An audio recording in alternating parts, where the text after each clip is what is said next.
Acting டிரைவரோடு நிலம் பார்ப்பதற்காக சென்ற இல்லத்தரசி காட்டுப்பகுதிக்குள் மிக கொடூரமாக கொலை செய்யப்பட்டுள்ளார்.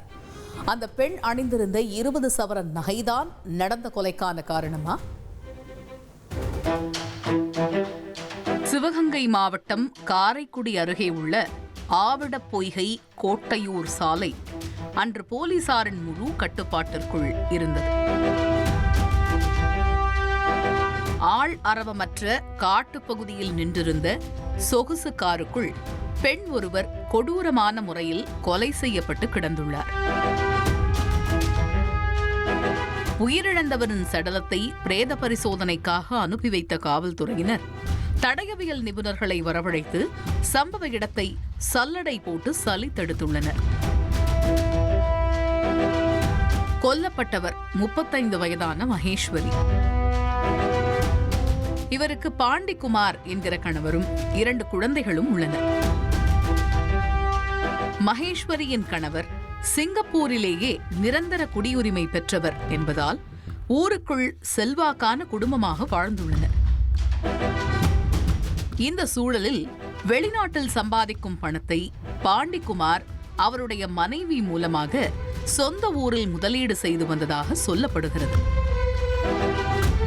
அப்படித்தான் சம்பவம் நடந்தன்று சசிகுமார் என்பவர் மூலமாக ஆவிடப்பொய்கை கோட்டையூர் சாலையில் ஒரு பொன் விளையும் நிலம் விற்பனைக்கு வந்திருப்பதாக மகேஸ்வரிக்கு தகவல் கிடைத்துள்ளது. சசிகுமாரும் மகேஸ்வரிக்கு ஏற்கனவே பரிச்சயமானவர் என்பதாலும் அவர் அவ்வப்போது ஆக்டிங் டிரைவராகவும் வேலை பார்த்து வந்த காரணத்தினாலும் அவருடன் சம்பவம் நடந்த அன்று மகேஸ்வரியும் நிலம் பார்ப்பதற்காக சென்றுள்ளார். அந்த இளைஞரும் மகேஸ்வரியிடம் விற்பனைக்கான இடம் என கூறி ஒரு இடத்தை காட்டியுள்ளார். சைட்டை செல்போனில் படம் பிடித்த மகேஸ்வரி அந்த வீடியோவையும் கரண்ட் லொகேஷனையும் கணவருக்கு அனுப்பி வைத்ததாக சொல்லப்படுகிறது. இதன் தொடர்ச்சியாக மகேஸ்வரியின் கணவர் சிங்கப்பூரில் இருந்து பல முறை மனைவியை செல்போன் மூலம் தொடர்பு கொள்ள முயற்சித்த போதும் அவரிடம் இருந்து எந்த பதிலும் வரவில்லை. அதோடு வெகு நேரமாகியும் மகேஸ்வரி வீடு திரும்பாத காரணத்தால் சந்தேகமடைந்த குடும்பத்தினர் அவர் கடைசியாக ஷேர் செய்த லொகேஷனுக்கு சென்று பார்த்துள்ளனர். அப்போது மகேஸ்வரி காட்டுப்பகுதியில் நின்றிருந்த சொகுசு காரில் முகம் சிதைந்த நிலையில் சடலமாக கிடந்துள்ளார்.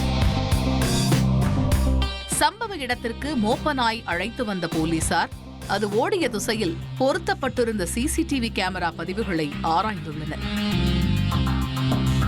அதில் சசிகுமார் சம்பவ இடத்தில் இருந்து பதற்றமாக தப்பிச் சென்றது பதிவாகி இருக்கிறது.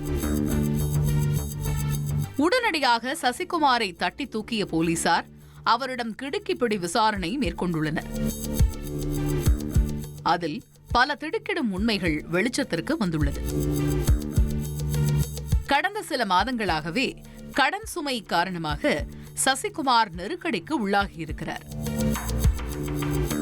இந்த சூழலில் நிலம் பார்க்க வந்தபோது மகேஸ்வரி அணிந்திருந்த நகை சசிகுமாரின் கண்களை உறுத்தியிருக்கிறது.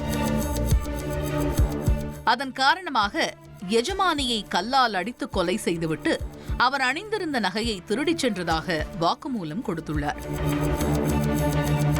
இதற்கிடையே மகேஸ்வரியின் உறவினர்கள் சசிகுமார் மட்டும் தனி ஆளாக இந்த கொலையை செய்திருக்க வாய்ப்பில்லை, இதற்கு பின்னால் வேறு சிலரும் உள்ளதாக சந்தேகம் கிளப்பி திருச்சி ராமேஸ்வரம் தேசிய நெடுஞ்சாலையில் மறியல் போராட்டத்தில் ஈடுபட்டுள்ளனர். நடந்த சம்பவம் தொடர்பாக வழக்கு பதிவு செய்து குன்றக்குடி போலீசார் சசிகுமாரிடம் தொடர் விசாரணை மேற்கொண்டு வருகிறார்கள். முழுமையான விசாரணைக்கு பிறகே மகேஸ்வரியின் மரணத்தில் உள்ள மர்மங்கள் விலகும்.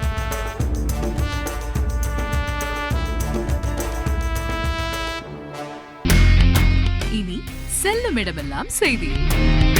தந்தி டிவியின் வாட்ஸ்அப் சேனலை ஃபாலோ பண்ணினா செல்ல இருக்கும் இடமெல்லாம் செய்தி.